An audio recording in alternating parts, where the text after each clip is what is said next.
Now, let the train take the strain is the message rail companies like to give. But in North Devon, passengers say it's more like let the train cause you pain.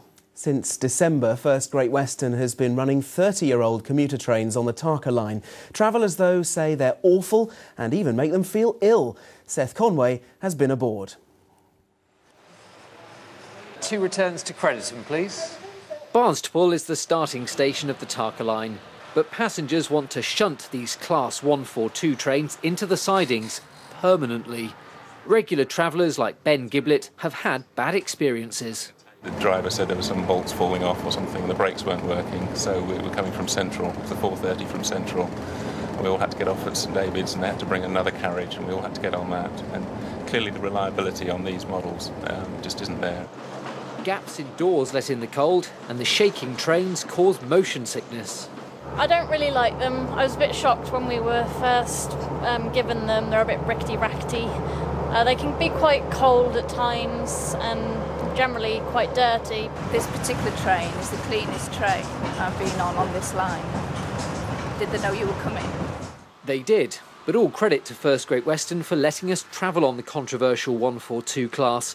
The company is refreshing the trains to at least try to make a silk purse out of a sow's ear. I think they're fit for purpose. They're not the trains we would choose to have on this route, and we will be replacing them with others as soon as we have the opportunity.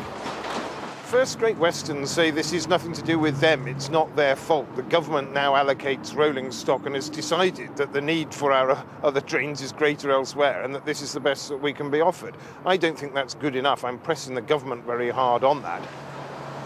Mr Harvey will be telling ministers that passenger numbers have increased by 20% in the past year. First are even putting on more services, demonstrating the need for better trains.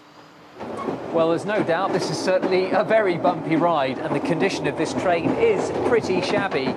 But as First Great Western continues to refresh all its carriages, passengers will have to simply hope that the government reallocates rolling stock soon that doesn't leave them feeling queasy and cold. Seth Conway on the Tarka line for Westcountry News. Well, a miserable journey, but a pretty line at least. Nice things to look at on the way. Now it's around 6:15, still to